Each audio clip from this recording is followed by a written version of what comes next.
Please be seated. So do you like the picture?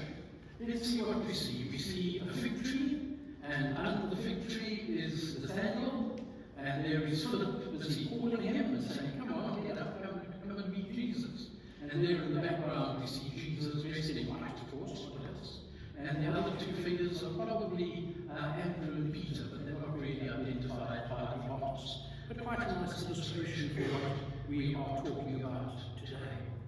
And you know, you've seen things like, does anything good come out of Nazareth?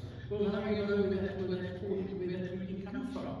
And it's funny, this is the sort of passage that we look at, and we think, well, have I ever read this before? I'm not really all that familiar with it. And do you know why? I think it's because we tend to turn over pages of the Bible. So our Bible, our chapter started with, and this whole of chapter 1 is called the prologue. Some of the commentators just say that the beginning part is the prologue, but a lot want, and me as well, I like to think of the whole of chapter 1 as sort of as a prologue leading into John's Gospel for good. So chapter 1 starts with those very fine verses. In the beginning was the Word, etc., etc. You're familiar with him? Moves on to Jesus being the light of the world. Then you have John the Baptist coming in, the calling of the first disciples. And you know what, about verse 43, I think we're a bit tired, we run out of steam and we want to move on. So we flip the pages and we get to the marriage in Cana, turning water into wine, that's more like it. And overturning the money changers' tables, that's more like it. And that nice clandestine meeting in the middle of the night when Nicodemus comes to meet Jesus. So let's just unpack that reading. So Jesus, we're told, moves to Galilee, and he finds Philip, and he says, follow me. As simple as that. There are no explanations, there's no great discussions, nothing. It's just simply follow me. Philip then goes to look for Nathaniel, who's called Bartholomew in some of the readings as well. It's the same person. And he finds Nathaniel under the fig tree. And this is what it says in verse 45 and 46.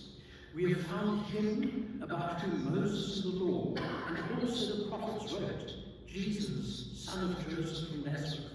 Nathanael said to him, can anything good come out of Nazareth? So clearly, Nathanael is unimpressed. So that's the first thing we have to unpack. Why was Nathanael so unimpressed, and how come he suddenly changed his mind? Well, we know that Philip, Peter, and Andrew, but not Nathanael, come from Bathsheba. Now, Bathsheba was actually a very prominent fishing village on the northeast shore of the Sea of Galilee, quite close to Capernaum, that very famous city. And it was near Bathsheba that the feeding of the 5,000 took place. So a very prominent city, not city but town, a very prominent fishing town that people knew about, and there probably knew people who came from there. What about Nazareth? Well, Nazareth wasn't a bad place. It's just that it wasn't much of a place. It was away from any main town or any other activity. There was just nothing going on there. And that is why I keep forgetting his name. Nathanael wasn't terribly impressed, because here was this important town, but where did Jesus came from? He came from a very nothing town. But also remember that Mary and Joseph, when they left Egypt, they didn't particularly want to go to Nazareth. Remember that Joseph had a dream in Egypt after Herod died, saying, listen, don't go back to your home district, rather go to Nazareth, away from Herod's son, who actually was just as bad as Herod was. So that's how they ended up in Nazareth.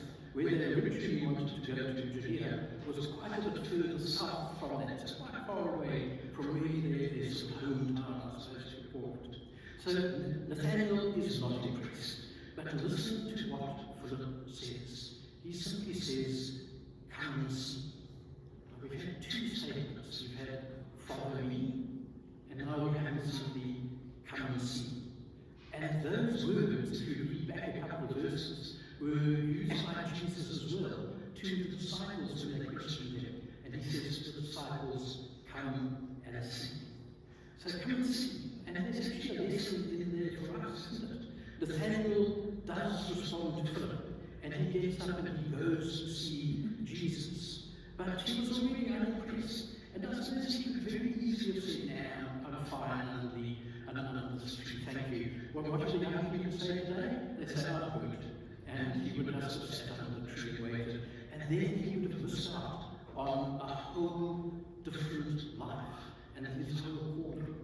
And we've got to ask ourselves, are there times in our lives when we are just too busy or too involved with life to go and have a look? When those around us, whether they be family members or people from work or people from a social club or simply our neighbours, call out to us for whatever reason, do we continue to sit under the fig tree and say, I think I'm good, or do we go and see and do whatever it is that we can do to assist our neighbour in need? But Nathaniel responds, and his impression of Jesus immediately changes.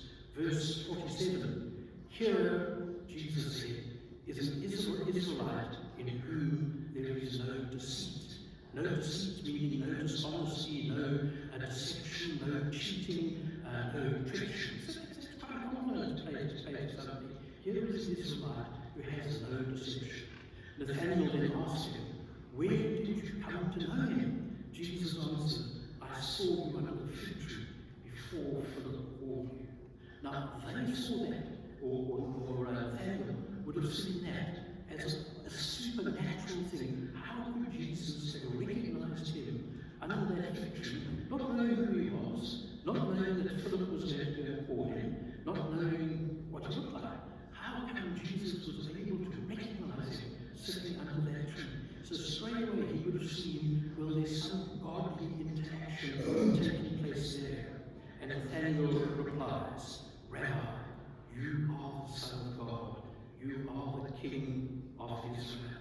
So there's this absolute change in heart by the way that Jesus addresses him. Firstly, that big compliment by saying, you are an Israelite, no deceit. And then this almost supernatural vision of knowing, before he saw Philip go to the fig tree, knowing that Nathanael, who Nathanael was, and that Nathanael would come to him. We move on to verse 51, and verse 51 is important. 51, and he said to him, very truly I tell you, you will see heaven opened, and the angels of God ascending and descending upon the Son of Man.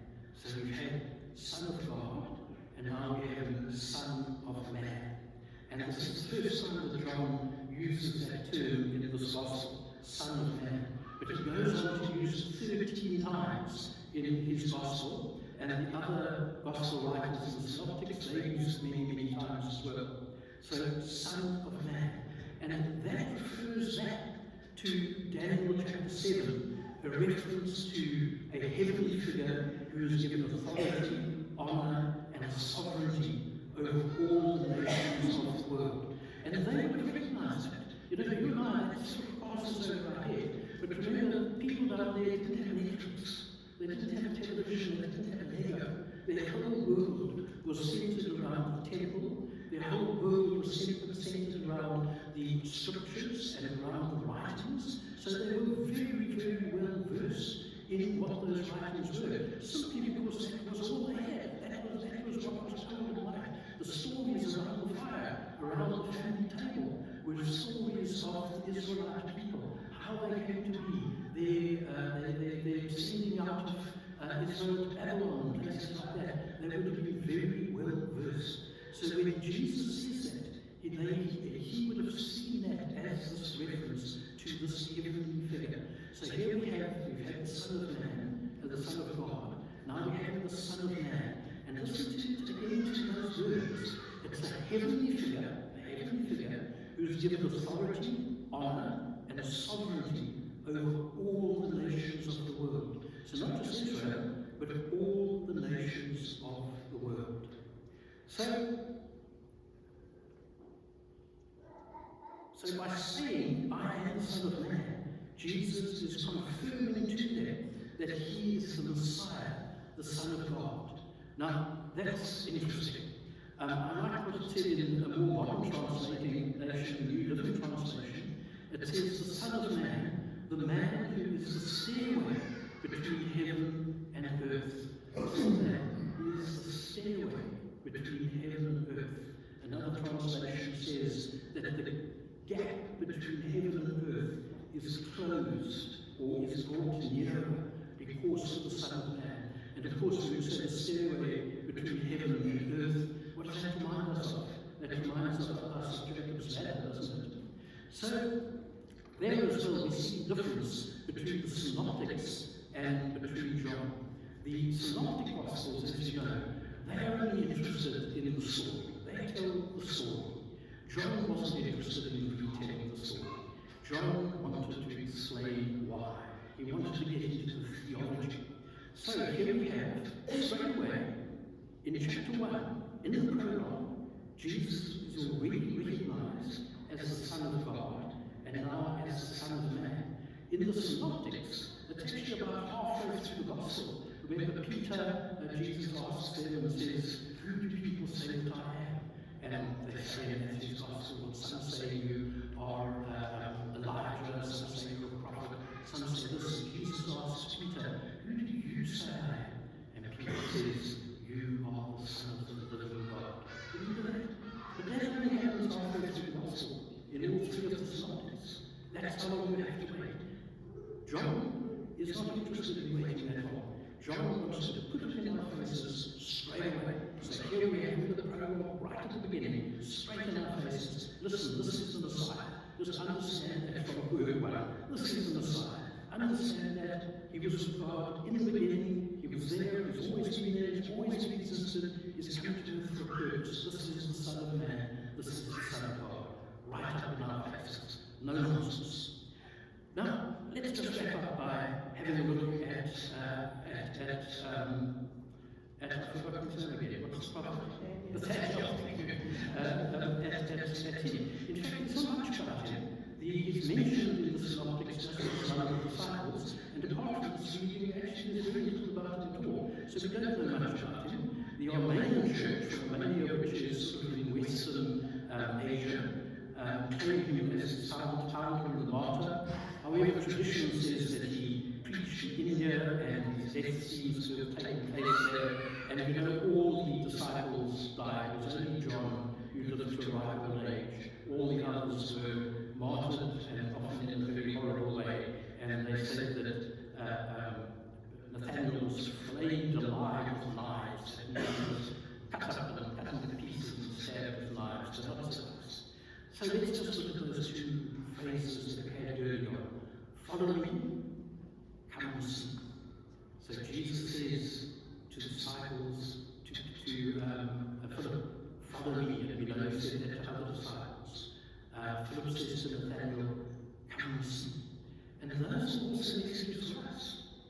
We need to follow Jesus and respond to his call. And remember, even Jesus calling people was unusual, because there were lots of so-called messiahs in the day.